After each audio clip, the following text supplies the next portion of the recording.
Bonjour à tous. Alors, on va faire un point sur les marchés financiers.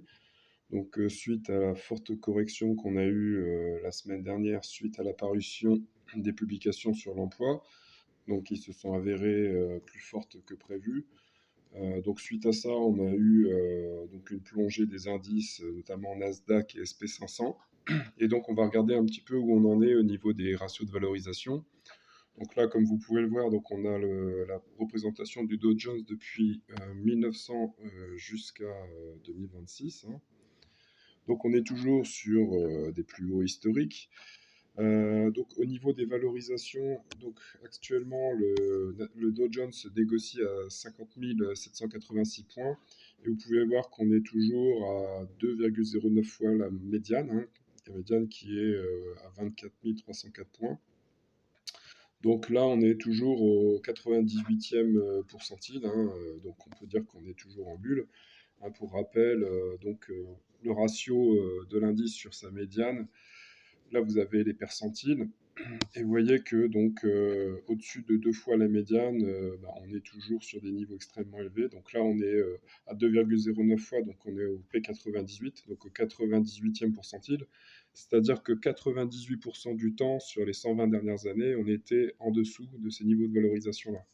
Donc ça, on le retrouve au niveau de la courbe, hein. Vous voyez bien que donc en très pointillé, c'est la tendance. Donc je vais vous l'enlever, je vous la remets, hop. Et vous voyez que on est toujours au-dessus de la tendance, à peu près à deux fois la médiane, puisque là, vous voyez que la médiane, elle est à 22 400. Et le Dow Jones, lui, se négocie autour des 50 000 points. Donc on est à peu près au même niveau de valorisation qu'en 2000, hein. Vous voyez qu'en 2000, juste avant l'éclatement de la bulle Internet, on était pareil, on était à 2,03 fois, donc au 97e, 98e percentile. On avait retrouvé ce niveau-là également au niveau de la bulle de 29, au T3 1928, on était à 2,07 fois la médiane et au 97e pourcentile. Donc on est vraiment sur des plus hauts. On n'a eu que deux épisodes comparables, hein, 29 et 2000. Alors si maintenant on regarde au niveau du SP 500, donc on clique ici, BPA du SP 500. Donc vous voyez que actuellement, le SP 500 se négocie à 7405 points. Sa valeur équitable, donc elle est à 7466 points. Donc en fait, on est légèrement sous-évalué d'à peu près 0,8% par rapport à sa valeur fondamentale. Alors je vous rappelle, hein, la valeur fondamentale elle se calcule à partir des bénéfices par action et du chiffre d'affaires et des price earnings.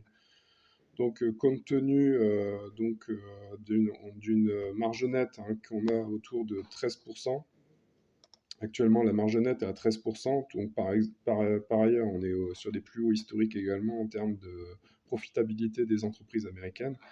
On devrait avoir un PER à 26. Là, on est légèrement plus élevé, on est à 26,6.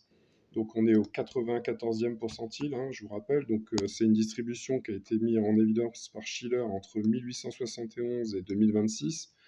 Donc la médiane, elle est autour de 15. Donc avec 26 fois les bénéfices, on est 94e pourcentile. C'est-à-dire 94% du temps, les price earnings étaient plus faibles qu'actuellement. Donc on peut dire qu'on est actuellement en bulle, hein. Donc, malgré tout, les niveaux actuels sont justifiés par l'extrême profitabilité des entreprises, hein. On voit 13% de marge nette, donc avec une croissance des bénéfices autour de 24%, hein, vous voyez ici. Donc, on a 24% des bénéfices sur un an glissant sur les grosses caps américaines. Donc, c'est ce qui justifie les niveaux de valorisation actuels. Donc on pourrait avoir donc une hausse d'à peu près 0,8 à 2% pour revenir sur la valeur fondamentale qui est autour de 7466 points. Si on regarde sur les prochains trimestres, fin du deuxième trimestre, on devrait être autour de 7526 points. Donc toujours avec une marge nette autour de 13,2% et des BPA à 285 $ par action. Donc le deuxième trimestre n'est pas encore terminé, donc potentiellement on peut avoir encore un rallye autour de juillet de cette année pour toucher les 7526 points. Au troisième trimestre, les projections FactSet donnent le SP500 à 7750 points et pour la fin de l'année autour de 8000 points. Donc si on continue sur la croissance actuelle des bénéfices. Bon, par contre, c'est vrai qu'au niveau donc, de la temporalité, on n'est pas top. Si on clique là sur calendrier, hop. Donc actuellement, on est en juin. En juin, historiquement, c'est pas terrible, hein, comme vous pouvez le voir. On a 40% d'épisodes de RSI sous les 35 en juin. Donc là, le RSI n'est toujours pas passé sous les 35 en journalier, mais bon, on sait que historiquement et statistiquement, le mois de juin est un mois pas terrible. Et donc, on pourrait avoir des corrections qui seraient de l'ordre de 1 à 5% sur les indices. D'autant plus qu'actuellement, on est sur les midterms. Donc, comme vous pouvez voir, les midterms, c'est vraiment pas une super année puisque c'est la moins profitable historiquement, hein.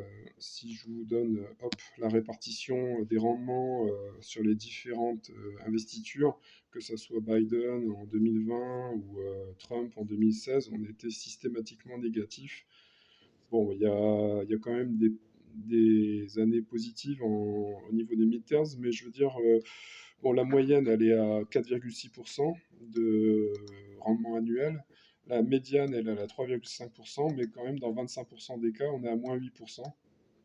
Donc, disons que la temporalité au niveau politique n'est pas bonne pour cette année. Contrairement à l'année prochaine, où on est à plus 16% en moyenne sur l'année préélectorale.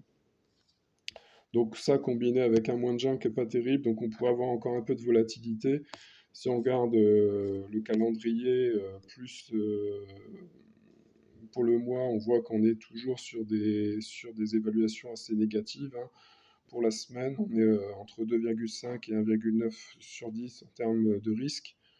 Par contre, plus on se rapproche de juillet, plus donc les évaluations deviennent un peu plus positives, parce que historiquement, le mois de juillet est un mois plutôt pas mal, hein. Vous voyez que juillet, il est ici.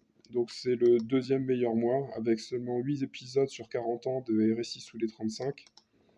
Et donc en niveau pourcentage, ça veut dire qu'on est à peu près à 18% d'épisodes, donc ça veut dire 82% du temps, on n'a pas de volatilité forte, donc avec un rendement plutôt positif de l'ordre de 1% pour le mois de juillet. Donc bon, pour le moment, on est négatif sur le mois de juin. C'est conforme aux attentes, hein, puisque le mois de juin est un return de moins 0,2% en moyenne sur l'année des midterms. Donc voilà, donc ça, pour l'instant, il n'y a rien d'exceptionnel, hormis effectivement les niveaux de valorisation qui sont extrêmement élevés, mais qui sont justifiés par la croissance des bénéfices. Voilà, allez, on fait le point pour une prochaine. À bientôt.